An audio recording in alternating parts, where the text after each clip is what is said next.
el atacante más letal que había dado México, recién coronado campeón con el América, 16 millones de dólares en el bolsillo. Pocas horas más tarde, tendido sobre una camilla miserable en Doha con apenas 27 años, debatiéndose entre la vida y la muerte en una lengua que nadie se molestaba en entender. 11 años después, su hijo reveló la verdad. A mi papá lo asesinaron, y yo sé quién estuvo aquella noche en ese hospital. Lo que ocurrió en aquella madrugada en Doha no fue ninguna tragedia fortuita. Existe una grabación que mantuvieron enterrada durante 2 décadas. Existen estudios médicos que jamás vieron la luz. Y existe una persona que cruzó las puertas de ese hospital aquella noche, y que hoy camina por el mundo como si no cargara nada.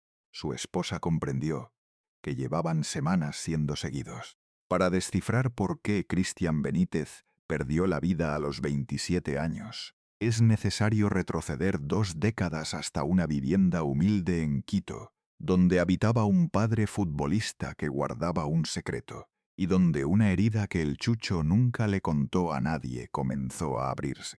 Mucho antes de aquella noche en Doha, antes del contrato millonario y de los 3 títulos en México, existió un niño descalzo en el patio de una casa sin lujos, persiguiendo una pelota de plástico, hasta que la oscuridad se lo impedía. Ese niño era Cristian Rogelio Benítez. Llegó al mundo un 1 de mayo, el día dedicado a los trabajadores, y desde el momento en que su madre lo sostuvo entre los brazos, el padre ya brillaba por su ausencia. El papá era jugador de fútbol, vivía entre canchas, llegaba de madrugada, se iba al amanecer, se perdía los cumpleaños. Dentro de ese hogar, el padre no era una presencia, era una silla vacía en la mesa a la hora de cenar. Cristian creció con 2 imágenes grabadas en la mente: la pelota desgastada en el patio y el rostro agotado de su madre cuando caía la noche, y el padre seguía sin aparecer. Pero lo más doloroso no era eso.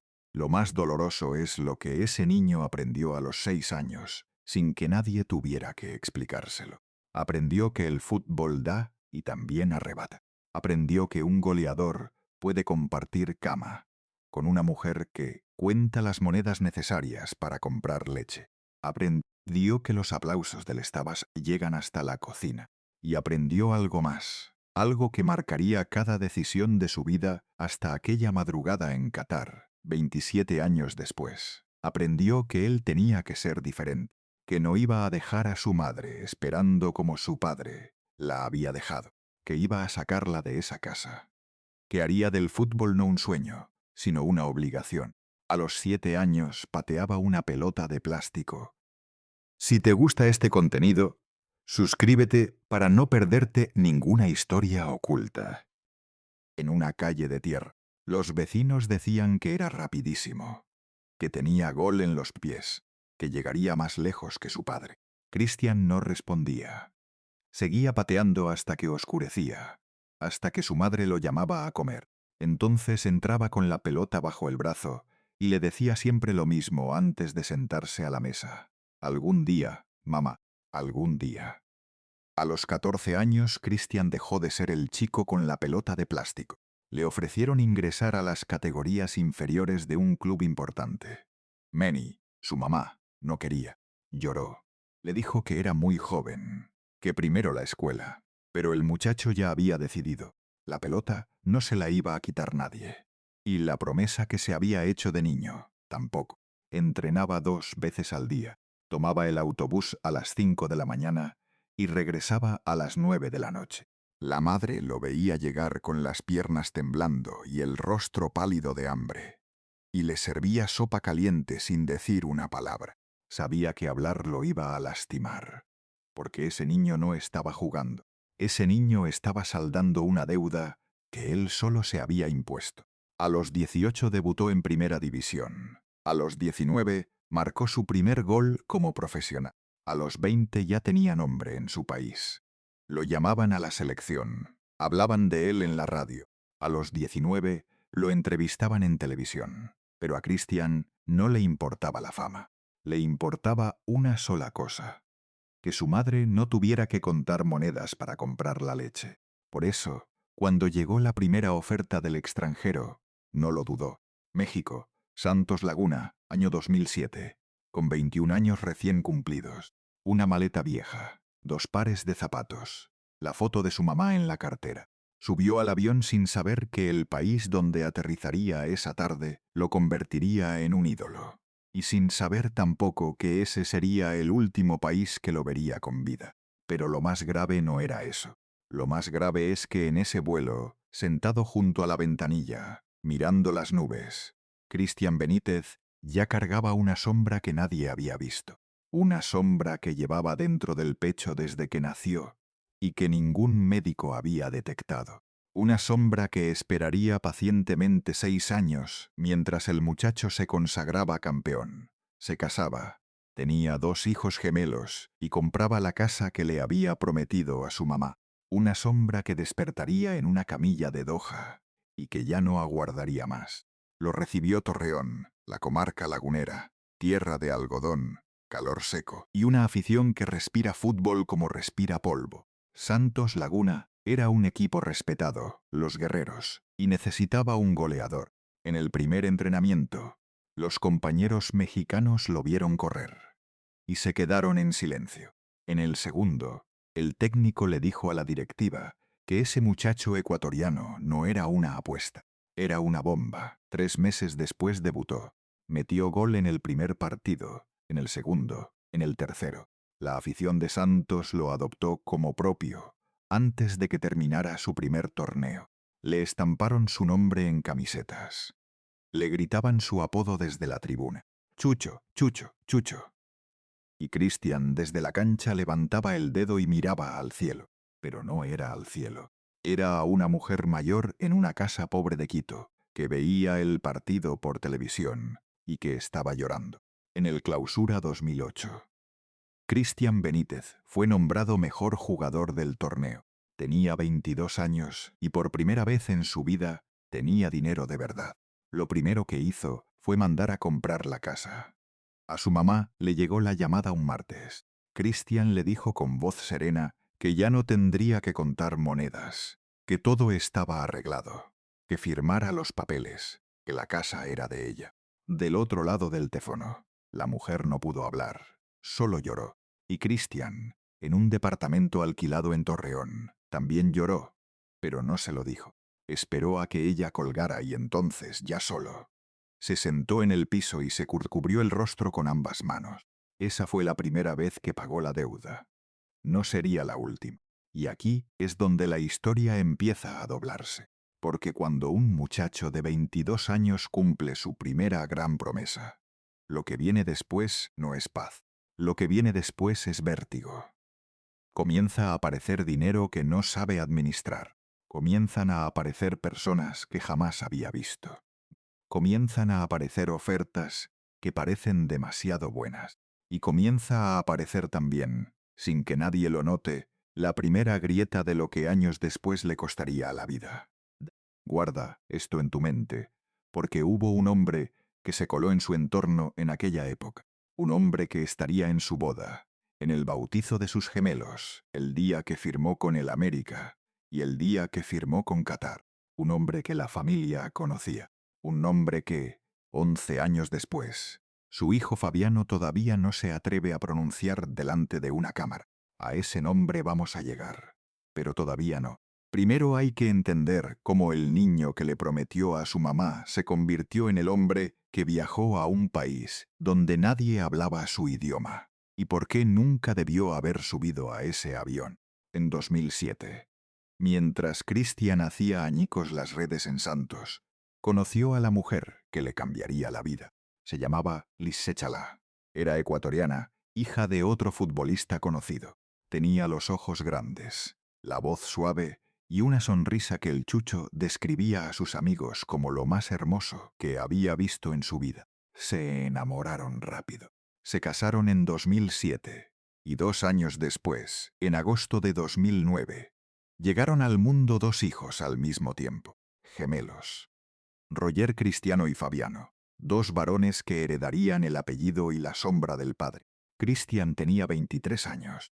Era el goleador del campeonato mexicano Tenía una esposa hermosa, 2 hijos sanos y la casa de su mamá pagada. Y por primera vez en su vida pensó que estaba cumpliendo todo lo que se había prometido. Pero el fútbol no perdona la calma. Y los goleadores que rompen redes en México comienzan a resonar en Europa. En 2009 llegó la oferta del Birmingham City, Premier League, Inglaterra, el sueño de cualquier sudamericano. Cristian aceptó. Hizo las maletas, se llevó a Lucet y a los gemelos recién nacidos, y se fue a un país donde llovía todos los días, donde nadie hablaba español, donde la comida no le sabía a nada. El paso por Inglaterra fue breve. Una temporada, pocos goles, mucho banco y un regreso silencioso a México. Pero esa experiencia inglesa, corta y fría, sembró algo en Cristian que en su momento nadie advirtió. Le sembró el miedo a equivocarse en el extranjero. Le sembró la idea de que firmar contratos lejos podía salir mal. Y le sembró, sobre todo, una desconfianza nueva hacia los intermediarios que aparecían ofreciendo Europa, Asia o lo que fuera, con tal de cobrar comisión. Esa lección, sin embargo, se la iba a olvidar 4 años después. Y olvidarla le costaría la vida. Regresó a Santos, volvió a marcar, volvió a ser goleador. Y en 2011, las Águilas del América hicieron lo que pocas veces hacen. Desembolsaron casi millones de dólares por su pase. Una cifra histórica en aquel momento. El América quería un 9 que metiera goles, y compró al ecuatoriano que llevaba años haciéndolo. Cristian llegó a Coapa, con la maleta más grande. Llegó con la responsabilidad de hacer campeón al club más popular del país. Y llegó con algo que muy pocos sabían. Ya tenía un hombre de confianza pegado a él. Alguien que le administraba parte del dinero, que le sugería inversiones, que decidía con qué clubes hablaba y con cuáles no. Ese alguien estaba ahí desde Santos. Se había ganado la confianza del muchacho con palabras suaves y promesas grandes, y se había convertido, sin que la familia lo notara, en una pieza fija dentro del entorno del Chucho. Aquí es donde todo cambia, porque mientras Cristian le metía goles al Cruz Azul, al Pumas, al Chivas, mientras la afición americanista lo abrazaba como uno de los suyos, mientras la prensa lo señalaba como el mejor delantero del campeonato, en su contabilidad personal ocurrían cosas que él no entendía. Movimientos, transferencias, préstamos a personas que no recordaba, inversiones en negocios que nunca despegaron, comisiones que se cobraban por contratos que él no había terminado de firmar. Pero Cristian no preguntaba. Cristian confiaba. Cristian creía que el hombre que tenía a su lado, el que sonreía en cada foto familiar, el que cargaba a sus hijos en brazos, era de los suyos. Y así llegó el Clausura 2013. La final contra Cruz Azul. Esa final que pasó a la historia. La que Cruz Azul ganaba 2-0 a minutos del final. La que el América empató con 2 goles en tiempo agregado. La que terminó en penales. La que el América levantó. La que destrozó a media afición azul y enloqueció a la otra mitad. Cristian Benítez fue parte de ese equipo. Se coronó campeón. Levantó la copa. Lloró en el centro de la cancha mientras sus compañeros lo abrazaban. Y volvió a mirar al cielo, pensando en la mujer mayor que estaba viendo el partido en una casa de Quito. Tenía 27 años. Era leyenda de un club gigante, goleador del torneo y el delantero ecuatoriano más reconocido del continente. Un mes después estaba muerto. Junio de 2013. Cristian acababa de ser campeón. La prensa hablaba del Manchester United, del Real Madrid, de equipos italianos que lo seguían desde hacía meses. El mundo del fútbol grande tenía los ojos puestos en el Chucho. Y de pronto, sin que nadie lo anticipara, apareció otra oferta. Más rápida, más cerrada, más urgente. Qatar. Un equipo que casi nadie en México ubicaba bien. El Jaish Sports Club, un club vinculado al ejército catarí, que ofrecía 16 millones de dólares por el pase y un sueldo que en México era impensable. La familia se quedó en silencio. Lisette no estaba convencida. Quería Europa, quería un lugar donde se hablara su idioma, un país conocido. pero el hombre del entorno del Chucho insistió. Habló con él durante semanas. Le repetía las mismas frases. Chucho, esta es la oportunidad. En Europa te vas a sentar en la banca. En Qatar vas a ser el rey. Vas a meter goles. Vas a ganar dinero como nunca. Vas a poder retirarte joven. Christian dudó. Le pidió tiempo a Lisette. Habló con su mamá, con su padre, con quien ya tenía una relación más cercana. Y al final, tras noches enteras dándole vueltas, dijo que sí. Firmó el 6 de julio de 2013. 22 días después estaba muerto. Y aquí es donde la versión oficial se quiebra. Llegó a Doha el 8 de julio. Lo recibieron en el aeropuerto. Le asignaron una casa amueblada, en una zona residencial. Le presentaron al cuerpo técnico. Le entregaron los horarios de entrenamiento. Y le explicaron, a través de un traductor que iba y venía, las reglas del país. Lisette llegó con los gemelos pocos días después. La familia se instaló. Christian comenzó a entrenar. Los compañeros cataríes lo veían correr y movían la cabeza con asombro. Era rápido, era fuerte, era un 9 de élite, pero algo no encajaba. Christian le decía a Lisette en privado que se sentía agotado, que el calor del Golfo Pérsico le pegaba duro, que los entrenamientos al mediodía con 40 grados le deshidrataban el cuerpo, que dormía mal, que se despertaba con una sensación extraña en el pecho. Lisette le pidió que fuera al médico del club. Christian le dijo que era cuestión de adaptarse, que ya iba a pasar. No pasó. El 28 de julio, 20 días después de llegar al país, el Jaish disputó la semifinal de la Copa del Jeque Jassim. Christian entró de cambio en los últimos minutos. Tocó pocas pelotas, corrió poco, pero corrió bien. Salió del campo sin quejarse, sin avisar nada, sin decirle al cuerpo médico que algo andaba mal. Esa noche cenó con Lisette. Se acostó temprano. Le dio el beso de buenas noches a los gemelos y se durmió.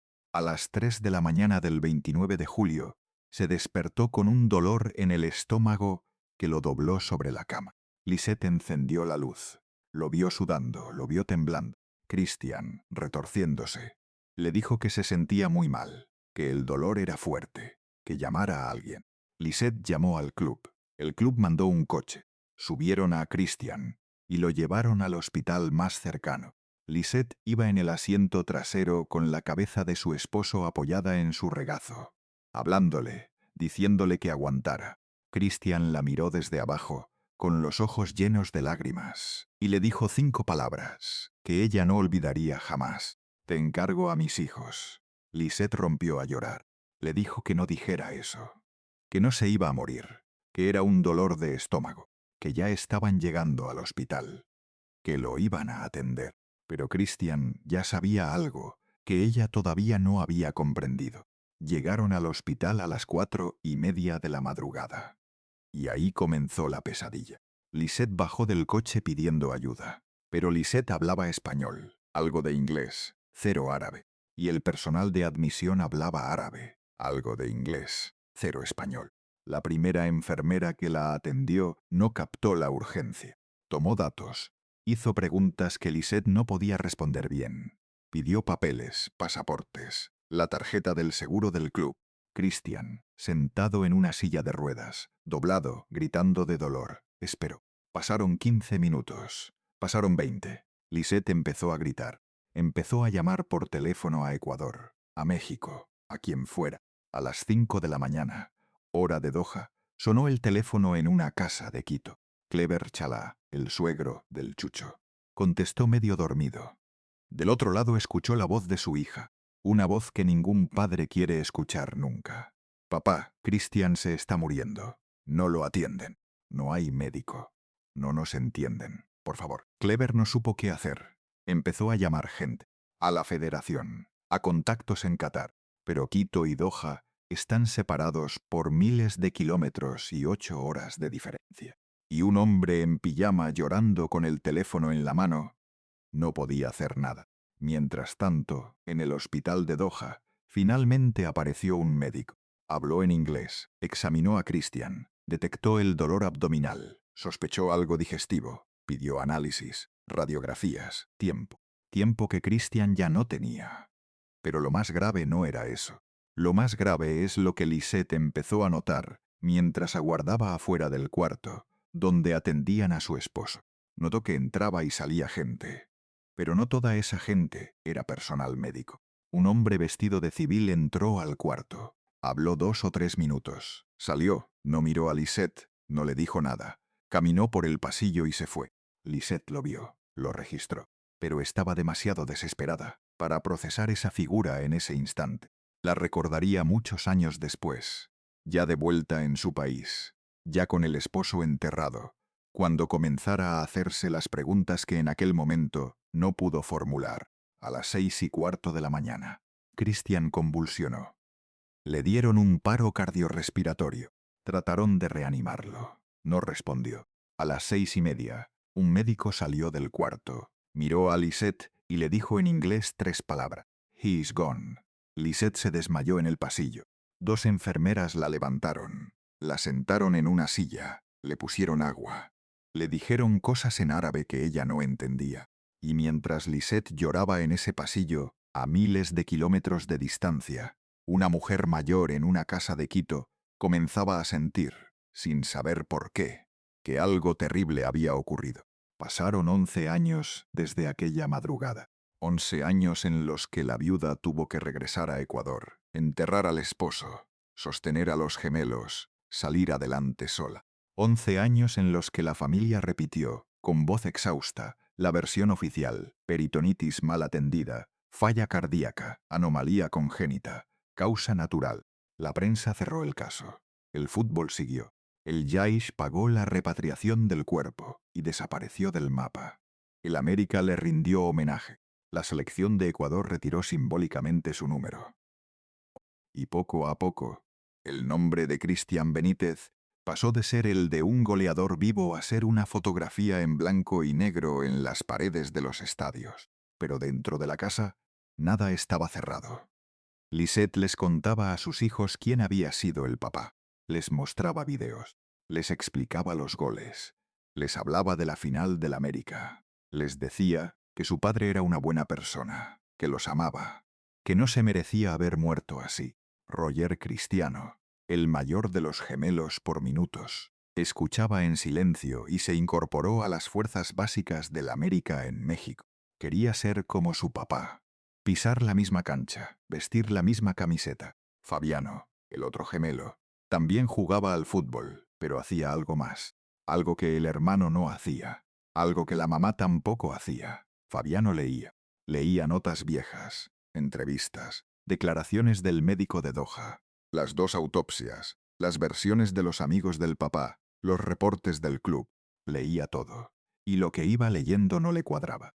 En enero de 2024, Fabiano Benítez, ya con 21 años cumplidos, se sentó frente a una cámara del medio Estudio Fútbol en Ecuador. Le pusieron un micrófono, le hicieron preguntas sobre el papá, y el muchacho, con voz tranquila, dijo lo que había estado guardando durante 10 años. A mi papá lo mataron. El periodista pestañó. No esperaba esa frase, no con esa naturalidad, no con esa seguridad. Fabiano continuó hablando y dijo cosas que ningún medio mexicano había publicado jamás. Dijo que su papá era un joven sano, que no bebía alcohol, que no consumía drogas, que estaba en perfecta condición física, que había pasado los exámenes médicos del traspaso a Qatar sin ningún problema. Dijo que las 2 autopsias se contradecían. La primera, realizada en Doha, hablaba de peritonitis. La segunda, hecha en Ecuador, hablaba de una anomalía coronaria congénita, que las 2 cosas no podían ser verdad al mismo tiempo, que algo no cuadraba. Dijo que había solicitado los reportes médicos completos del hospital de Doha, y que esos reportes jamás llegaron a su mamá, que se habían quedado en Qatar, que le habían hecho firmar a su mamá un documento en árabe, y que su mamá no sabía lo que había firmado. Dijo que tenía pruebas, que estaba investigando, que llevaba años uniendo cabos y que había una persona que conocía la verdad, una persona que había estado aquella noche en el hospital y que no era de la familia. Fabiano miró a la cámara y pronunció una frase que hizo llorar a su mamá cuando la vio en internet días después. Mi instinto como hijo me dice que a mi papá lo mataron, y voy a seguir buscando hasta saber quién fue. Esa entrevista la vio el tío Rooney, hermano del Chucho. Y Rooney, que durante años había callado, también habló. En una emisora ecuatoriana soltó 4 palabras que reabrieron la herida. A Cristian lo intoxicaron. Y agregó que estaba decepcionado de la Federación Ecuatoriana, que estaban dispuestos a que se reabriera el expediente, que era muy extraño todo lo ocurrido, que a su cuñada no le habían entregado los exámenes en Qatar, que en todo aquello había algo turbio. La declaración del hijo, sumada a las palabras del tío, sacudió al fútbol ecuatoriano.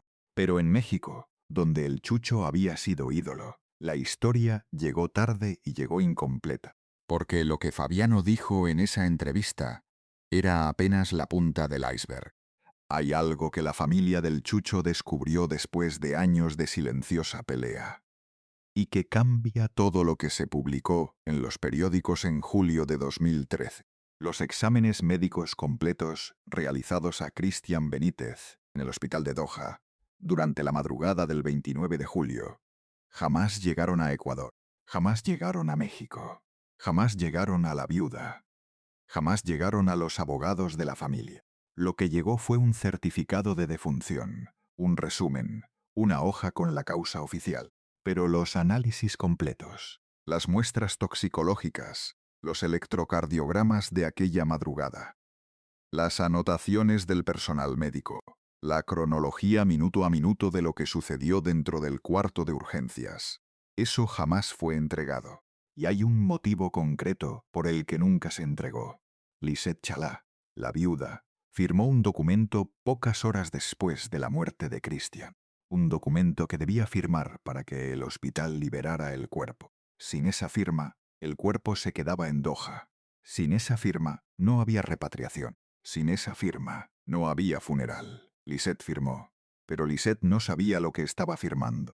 El papel estaba en árabe, con algunas líneas en inglés. Un funcionario del consulado fue a explicárselo por encima.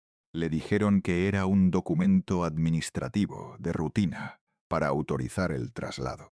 Lo que Lisette firmó, según descubriría años después, fue un documento de descargo. Un papel que liberaba al hospital de cualquier responsabilidad legal futura y que, en la letra pequeña, restringía el acceso de la familia a los archivos médicos completos. Por eso los reportes nunca llegaron. Por eso la familia nunca pudo cuestionar oficialmente la versión del hospital. Por eso la causa de la muerte quedó sellada con 2 autopsias contradictorias y nadie pidió una tercera. Pero hay más. La autopsia realizada en Doha, la primera, señaló que Cristian había muerto por un paro cardíaco, derivado de una peritonitis aguda. Eso implica que el origen del problema era abdominal, una infección en el peritoneo, posiblemente a raíz de una apendicitis no detectada a tiempo.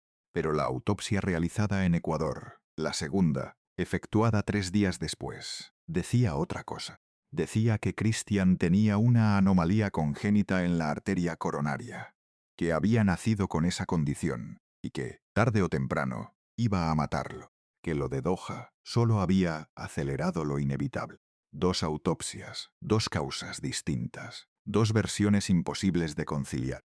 La familia se quedó con la duda, pero la presión mediática, el agotamiento, el dolor del entierro los llevaron a aceptar ambas versiones a medias. Para los periódicos quedó como peritonitis. Para los médicos, como anomalía coronaria. Para la afición, como una tragedia natural. Para Fabiano, 11 años después, no quedó nada cerrado. Fabiano se formuló una pregunta que nadie había planteado en voz alta. Si su papá tenía una anomalía coronaria de nacimiento, ¿cómo es que pasó los exámenes médicos del traspaso a Qatar apenas 25 días antes de morir? Porque los traspasos millonarios incluyen revisiones exhaustivas, electrocardiogramas, pruebas de esfuerzo, análisis cardíacos completos. Sin esas pruebas, ningún club desembolsa 16 millones de dólares. Cristian las pasó todas, en México y en Doha. Le dieron el visto bueno. Estaba sano. Si tenía una anomalía coronaria de nacimiento, los exámenes tendrían que haberla detectado. No la detectaron. Eso significa que o no la tenía, o que los exámenes en Qatar tampoco se realizaron correctamente. Y si no la tenía, ¿qué fue realmente lo que lo mató? Fabiano tiene una sospecha, y esa sospecha tiene nombre. Pero antes de llegar a ese nombre, hay otro detalle que la familia descubrió. Un detalle que cambia por completo el ángulo de aquella noche en Doha. En las 2 semanas que Christian estuvo vivo en Qatar, sucedieron cosas que nadie contó en su momento. Cosas que Lisette comenzó a unir después, ya de vuelta en Ecuador, y que se le quedaron clavadas en la memoria. Christian recibía llamadas extrañas, de números desconocidos. Llamadas que duraban poco. Llamadas que él contestaba en otro cuarto, y de las que regresaba con el semblante serio. Lisette le preguntaba quién era. Christian le decía que cosas del club, del manager, del entorno, que no se preocupara. Pero Lisette se preocupaba. Una noche, 4 días antes de morir, Christian se sentó al borde de la cama y le dijo a su esposa una frase que ella recuerda con cada palabra. Laith, si me llega a pasar algo, cuida los papeles del banco. Cuida los papeles de Qatar. No firmes nada sin abogado. Lisette se quedó helada. Le preguntó qué pasaba. Christian le dijo que nada, que era por si acaso, que estaba en un país nuevo y prefería estar prevenido. Pero Lisette sintió en ese instante que su esposo le estaba ocultando algo. Y no fue casualidad, porque 3 días antes, Christian había llamado a México. Había hablado con un amigo cercano. Le había pedido ayuda con unos papeles. Le había dicho que algo no estaba bien con el contrato, que había cláusulas que no entendía, que había firmado cosas a la carrera. Ese amigo, años después, declaró en una entrevista que el chucho le había sonado preocupado, distinto, como si presintiera algo. Pero el amigo no le dio importancia. Pensó que era el cambio de país, la presión del nuevo equipo. Pensó que el chucho ya lo iba a superar. El chucho no lo superó. El chucho murió 4 días después de esa llamada, y los papeles que le pidió a Lisette que cuidara no aparecieron por ningún lado.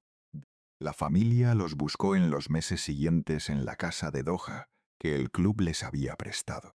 Los buscó en el departamento de Ciudad de México. Los buscó en Quito. No encontró nada, como si alguien hubiera entrado y se lo hubiera llevado todo. Y aquí es donde la historia da un giro que pocos conocen. Lisette, la viuda, contó años después en una entrevista con Espen que en los días posteriores al entierro comenzó a notar movimientos extraños alrededor de su casa de Ciudad de México. Coches estacionados frente al portón que no eran del barrio, que se quedaban 2 o 3 horas y se iban. Llamadas anónimas al teléfono fijo que cortaban cuando ella contestaba. Y un día, una semana después del funeral, llegó a su casa un sobre sin remitente. Adentro, una hoja con 3 palabras escritas a máquina. Olvídese de todo. Lisette se asustó. Llamó a su padre, le contó.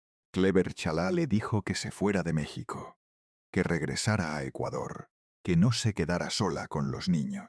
Lisette empacó esa misma semana. Se fue, y desde Ecuador, ya con los gemelos a salvo, comenzó a entender lo que había estado ocurriendo ante sus ojos durante semanas, y que el dolor le había impedido ver. A su esposo lo habían estado vigilando antes y después de Qatar. Y ahí llegó el segundo golpe, porque Lisette, revisando los documentos que sí había logrado sacar de la casa de Doha, encontró un papel que le heló la sangre. Era un seguro de vida firmado pocos días antes del traspaso, por una suma que ella no había visto antes.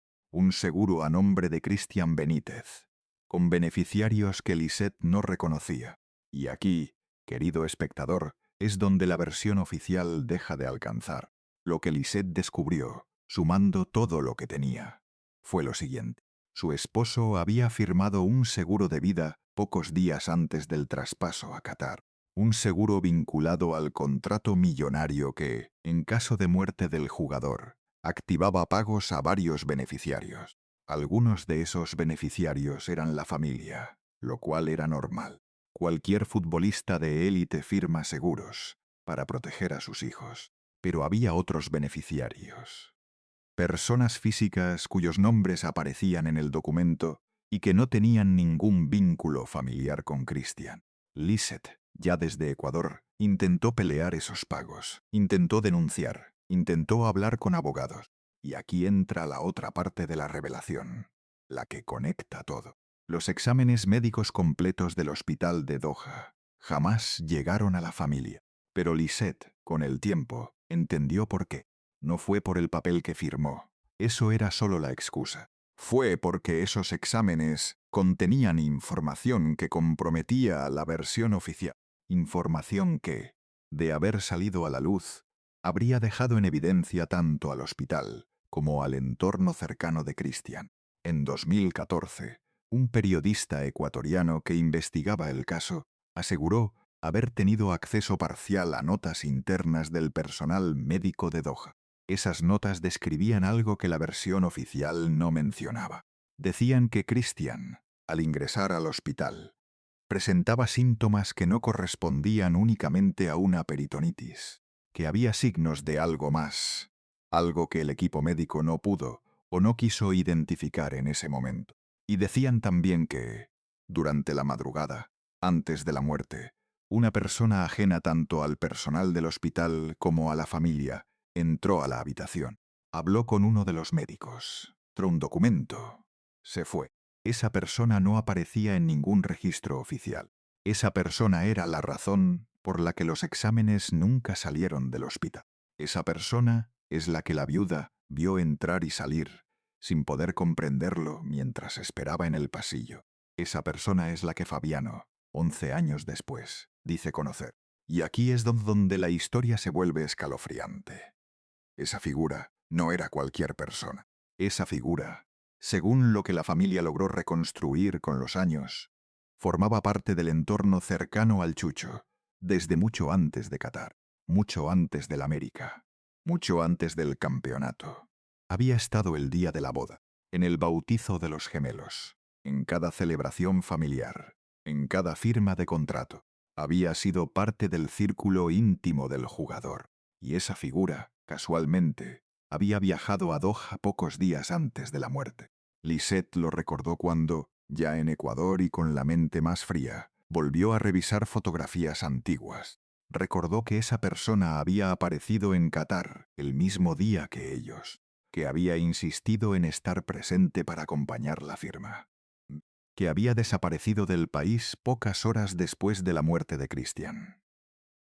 Y esa persona, según información cruzada por periodistas ecuatorianos, era beneficiaria del seguro de vida.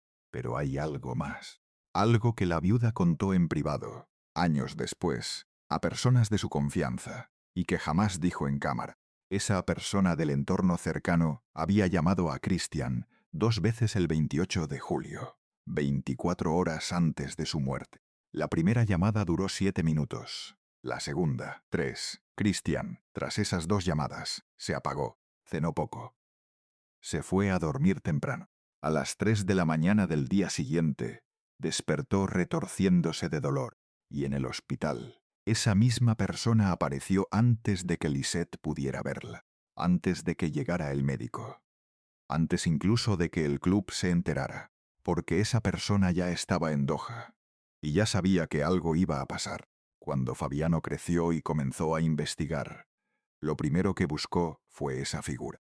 La fue identificando por descarte, por fotografías viejas, por nombres que aparecían y desaparecían en las facturas que su mamá sí había podido conservar, por declaraciones cruzadas de amigos de su padre, y llegó a una conclusión que, con prudencia, no hace pública del todo, pero que sí ha compartido con personas cercanas. Esa figura, según Fabiano, era alguien del entorno de manejo del dinero del Chucho, alguien con acceso a contratos, alguien que había gestionado el traspaso a Qatar a toda prisa, alguien que había firmado en representación del jugador papeles que el propio jugador nunca llegó a leer. Esa figura, dice Fabiano, se benefició económicamente de la muerte y desapareció del entorno familiar durante el primer año posterior al fallecimiento. Pero Fabiano todavía no la nombra en cámara. Y hay un motivo concreto. Sabe que sin un proceso judicial, sin pruebas sólidas, pronunciar un nombre completo significa exponerse a una demanda, significa exponer a su madre, significa exponer a su hermano, que está jugando en las fuerzas básicas del América, en México. Por eso Fabiano repite una y otra vez la misma frase. Sé quién fue, pero todavía no puedo decirlo. Todavía estoy juntando pruebas. Y mientras Fabiano junta pruebas, esa persona sigue libre, sigue moviéndose en el ambiente del fútbol, sigue cobrando comisiones, sigue, según el hijo del Chucho, viviendo como si nada hubiera pasado. Hay un detalle más, uno que se mencionó al inicio de esta historia, y que ahora es momento de retomar. Existe una grabación de audio de los últimos minutos de Cristian Benítez en el hospital de Doha. Una grabación que ningún medio mexicano ha publicado. Una grabación que se hizo por accidente. Según fuentes cercanas a la familia, Lisette, en su desesperación, había puesto el teléfono en altavoz mientras hablaba con su padre en Quito. El teléfono quedó encendido, quedó grabando, y registró fragmentos de lo que ocurrió en ese pasillo durante aquellas horas. En esa grabación, según personas que la han escuchado, se distinguen tres voces de hombres adultos, hablando en árabe, una voz de hombre hablando en español, sin acento catarí, y un sonido seco, como de una puerta que se cierra, segundos antes del primer grito de los médicos pidiendo el carro de paro. Esa grabación está hoy guardada por la familia. No se ha hecho pública, no se ha entregado a las autoridades. La razón, según ha trascendido, es que la viuda teme por la seguridad de sus hijos si la cinta sale a la luz sin un respaldo legal sólido. Pero la grabación existe. Y mientras exista, la versión oficial seguirá teniendo grietas. Mientras Fabiano investiga desde Ecuador, su hermano Roger Cristiano hace algo distinto. No habla en cámara, no da entrevistas, no reabre el caso. Roger entrena todos los días en las fuerzas básicas del América, en Coapa, en la misma cancha donde su papá fue campeón. En 2023, con 14 años, Roger Cristiano Benítez Chalá levantó un trofeo con la categoría sub-13 de las Águilas. La afición americanista, que no olvidaba al Chucho, vio al hijo levantar la copa y se le hizo un nudo en la garganta. Roger es la otra cara de la herencia, la que no busca culpables, la que solo quiere honrar al padre con goles. Pero Roger en privado también sabe lo que dice el hermano, sabe lo que descubrió la mamá, sabe lo del seguro, sabe lo de la grabación, sabe que hay un nombre que la familia conoce y que nadie pronuncia, y juega. Juega porque le prometió, sin decirlo en voz alta, lo mismo que su padre le había prometido a su abuela hace décadas. Llegar a primera, llegar lejos, llegar más lejos que el papá. El ciclo se repite, pero esta vez en sentido contrario. Vamos a ponerle nombre, no a una persona, sino a un rol, porque ese rol es lo que el espectador necesita entender para cerrar la historia. En el fútbol latinoamericano, hay una figura que aparece junto a los jugadores jóvenes que empiezan a ganar dinero. Esa figura no siempre es el manager, no siempre es el agente. A veces es un familiar, a veces es un amigo de la infancia, a veces es alguien que se metió por la ventana del entorno y se quedó. Esa figura administra, aconseja, maneja contratos, habla con clubes y sobre todo, cobra una comisión de cada operación. En el caso de Cristian Benítez, esa figura existía. La familia lo sabe, los amigos cercanos del Chucho lo saben. Algunos compañeros del América lo saben. Y esa figura fue quien empujó el traspaso a Qatar. Cuando el Manchester United, el Real Madrid y equipos italianos sondeaban al Chucho, esa figura no los promovió. Cuando llegó la oferta de Qatar, esa figura insistió, la presentó como inmejorable, la aceleró, la cerró antes de que nadie en la familia pudiera meditarla bien. Cuando Cristian llegó a Doha, esa figura viajó con él. Cuando Cristian firmó papeles que no leyó, esa figura estaba presente. Cuando Cristian recibió llamadas extrañas en sus últimos días, esa figura era una de las voces. Y cuando Cristian agonizaba en el hospital, esa figura estaba en Doha. Apareció en el pasillo. Habló con un médico. Mostró un papel. Se fue antes de que la familia pudiera registrarlo bien. Esa figura cobró parte del seguro de vida. Esa figura cobró comisiones del traspaso. Esa figura desapareció del entorno familiar en los meses posteriores al funeral. Y esa figura sigue libre. No la vamos a nombrar, no por miedo, por respeto a la familia, que está reuniendo lo necesario para hacerlo en el momento adecuado, en un proceso judicial, con pruebas que se sostengan. Pero la figura existe, tiene cara, tiene voz, tiene un teléfono, que sonó 2 veces en la noche del 28 de julio de 2013, y tiene una conciencia que, si todavía le funciona, no debe dejarla dormir. Eso es lo que el hijo Fabiano sabe. Eso es lo que está esperando el momento de decir. El 30 de julio de 2013, un avión salió de Doha rumbo a Quito. En la bodega, dentro de una caja de zinc sellada, viajaba lo que quedaba del delantero más temido del fútbol mexicano. Lisette iba en cabina, callada, con los gemelos dormidos sobre su falda. Atrás dejaba una casa amueblada que ya no era suya. Atrás dejaba un país donde nadie le había hablado en su idioma. Atrás dejaba una habitación de hospital, cuya puerta había cerrado un hombre cuyo nombre todavía no podía pronunciar. En Quito, miles de personas esperaron al pie de la pista. Hubo banderas, hubo cánticos, hubo lágrimas. Hubo un país entero detenido en un aeropuerto, viendo cómo bajaban de un avión la caja de un muchacho de 27 años. La mamá del Chucho, esa mujer mayor que durante años había contado monedas para comprar leche, vio bajar a su hijo en una caja, y no lloró ahí. Lloró 3 días después, cuando se quedó sola en la casa nueva, en la casa que él le había comprado, y entendió por primera vez que la deuda que el muchacho había saldado se la había cobrado la vida con intereses. En el funeral hubo discursos, aplausos, banderas a media asta, pero hubo algo que no hubo. No hubo investigación. La Federación Ecuatoriana hizo un homenaje y siguió. El club mexicano guardó un minuto de silencio y siguió. El Jaish pagó la repatriación, mandó una corona de flores y siguió. La FIFA emitió un comunicado breve, y el caso se cerró antes de que nadie alcanzara a abrirlo. Y mientras el fútbol entero seguía su marcha, una persona del entorno cercano al Chucho cobraba lo que le correspondía: un cheque del seguro, una comisión del traspaso, una participación en pagos que debían activarse con la muerte del jugador, y volvía a su vida normal, a sus reuniones, a sus llamadas, a sus contratos con otros muchachos jóvenes, que también tenían un don en los pies y madres pobres en barrios olvidados. Esa persona no se escondió, no se fue del país, no cambió de oficio, siguió.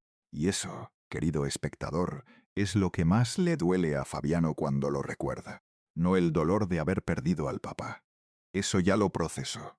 Lo que no procesa es la impunidad. La idea de que alguien pueda haber tenido algo que ver con la muerte de su padre y siga libre, sin un solo día de cárcel, sin una sola pregunta incómoda en una corte. Pero lo peor no es eso. Lo peor es que esa persona todavía hoy sigue en contacto con el ambiente del fútbol latinoamericano. Sigue cerca de jugadores jóvenes. Sigue ofreciendo sus servicios. Sigue siendo, para algunos, una opción confiable.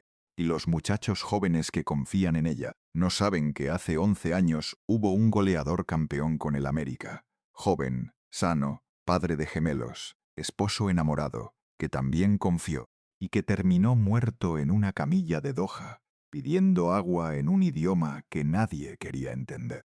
Vamos a juntar las piezas despacio, para que no se pierda nada. Cristian Rogelio Benítez Betancourt nació el 1 de mayo de 1986 en una casa pobre de Quito. Le prometió a su mamá que la iba a sacar de ahí. Cumplió la promesa. Le compró la casa. Llegó a México a los 21 años. Rompió redes. Se hizo ídolo de Santos Laguna. Regresó de un paso fallido por Inglaterra. Se convirtió en ídolo del América y levantó el Clausura 2013. En el camino dejó entrar a su entorno a una persona que no debía haber entrado. Una persona que se ganó su confianza, que manejó su dinero, que firmó papeles, que aceleró un traspaso hacia un país donde nadie hablaba su idioma. En Qatar, Christian firmó cosas que no leyó. Firmó un seguro de vida con beneficiarios, que no eran solo su familia. Firmó un contrato con cláusulas que lo dejaban expuesto. Días antes de morir, tuvo el presentimiento de que algo no iba bien. Le pidió a su esposa que cuidara los papeles. Le habló a un amigo en México pidiendo ayuda. Recibió llamadas de números que no reconocía.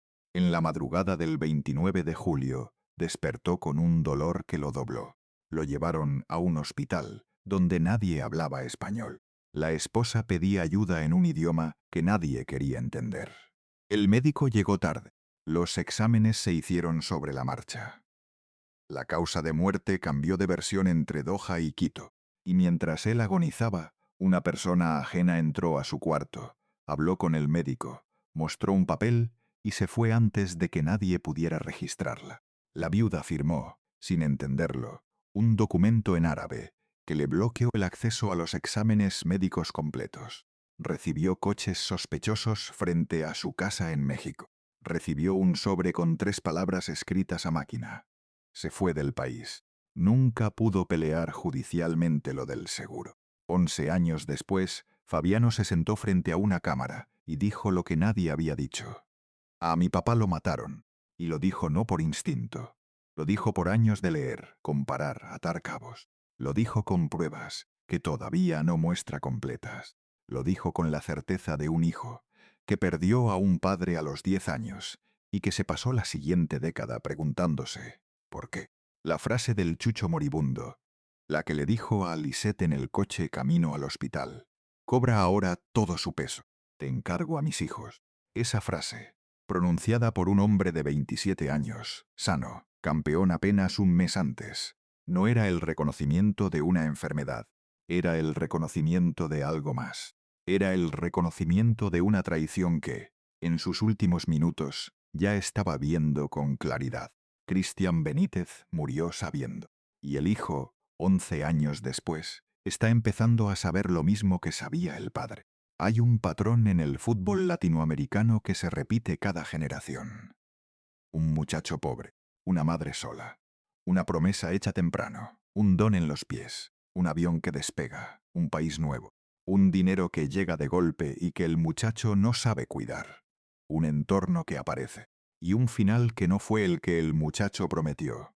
Christian Benítez no fue el primero, no será el último. Pero su historia tiene algo que la diferencia. Tiene un hijo que no se conformó. Hay padres que se llevan los secretos a la tumba.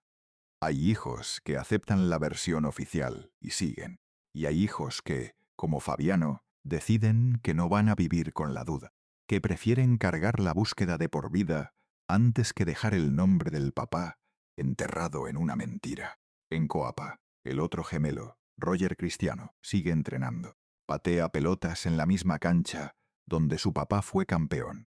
Va a las divisiones inferiores con el peso del apellido a cuestas. Y cada vez que mete un gol, levanta el dedo y mira al cielo. Igual que el papá, igual que el abuelo, igual que la cadena de hombres que en su familia han tenido que jugar al fútbol para pagar deudas que no eligieron. Esa es la verdadera tragedia. No es solo que Christian haya muerto a los 27 años. Es que 2 niños perdieron a su padre cuando tenían 10. Es que una mujer joven enterró al amor de su vida y tuvo que criar sola a los gemelos. Es que una madre en una casa pobre de Quito vio morir al hijo que le había comprado el techo donde dormía. Es que una promesa de niño se cumplió al revés. El chucho no dejó a su mamá sola, la dejó a él para siempre. Y en algún lugar, una persona que entró a un cuarto de hospital en Doha aquella madrugada sigue libre, sigue moviéndose en el ambiente del fútbol, sigue cobrando comisiones, sigue cenando con su familia los domingos, sigue durmiendo en una cama caliente, mientras Lisette Chalá se despierta cada mañana con la imagen de su esposo agonizando en una camilla, mirándola para decirle 5 palabras que cargará el resto de su vida. Te encargo a mis hijos. 5 palabras de un hombre que sabía. 5 palabras que tardaron 11 años en empezar a tener respuesta. Y mientras Fabiano sigue investigando, mientras Roger sigue entrenando, mientras Lisette sigue esperando justicia, esa persona que no debía estar sigue ahí, en algún lado, sin pagar, hasta el día en que el hijo termine de juntar todo y diga el nombre. Hay una imagen que tal vez no viste cuando murió el Chucho, pero que hoy, después de escuchar todo esto, quizás veas distinto. Es la imagen de Cristian Benítez, en la final del Clausura 2013, levantando la Copa del América, sonriendo con los compañeros, llorando un poco, mirando al cielo y señalando hacia arriba. En ese momento, Cristian no sabía que le quedaba un mes de vida. No sabía que el contrato que firmaría al día siguiente lo llevaría a un país donde nadie hablaba su idioma. No sabía que la persona que lo abrazaba en esa foto, sonriéndole con cariño, ya estaba moviendo papeles que se activarían con su muerte. Cristian solo levantaba la copa. Solo miraba al cielo. Solo pensaba en una mujer mayor, en una casa de Quito, que estaba viendo el partido por televisión. Y ella, esa mujer mayor que años antes había recibido la llamada del hijo, diciéndole que ya no tendría que contar monedas, también miraba al cielo, también sonreía, también lloraba. Las dos miradas, la del muchacho en la cancha y la de la madre en la casa, se encontraban en algún punto invisible del aire, como se encuentran las miradas cuando una promesa se cumple. 30 días después, ese mismo muchacho bajaba de un avión en una caja de zinc, y la mujer mayor, la mamá, la que había contado monedas, la que había recibido la casa, la que durante toda la infancia del hijo había escuchado algún día, mamá, algún día, se sentó en el funeral y comprendió que algunas promesas se pagan 2 veces, una con la vida y otra con la muerte. Esa es la lección que deja Cristian Benítez. No la del talento, no la de los goles, no la del campeonato. La lección es que cuando un muchacho pobre llega a tener mucho, aparecen siempre a su alrededor las mismas figuras, manos suaves que firman papeles, voces tranquilas que aconsejan inversiones, sonrisas amables que se sientan a la mesa familiar como si fueran tíos. Y a veces esas figuras son leales, y a veces no. Cuando un muchacho pobre, que le prometió a su madre sacarla del barrio, empieza a ganar 16 millones de dólares, alguien siempre se acerca. Y ese alguien, demasiado seguido en el fútbol latinoamericano, no viene a ayudar, viene a aprovechar.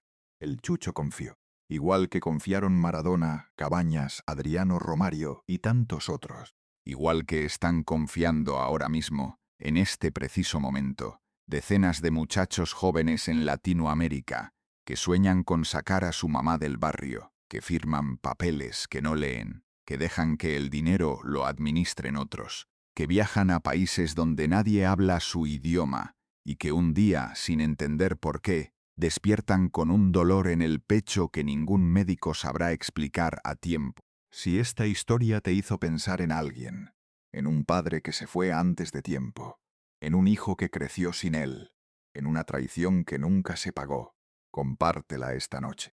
Hay heridas que solo sanan cuando alguien las cuenta en voz alta. Y mientras más personas escuchen lo que pasó aquella madrugada en Doha, más cerca estará el día en que la familia de Cristian Benítez pueda por fin decir el nombre que llevan 11 años cargando en silencio.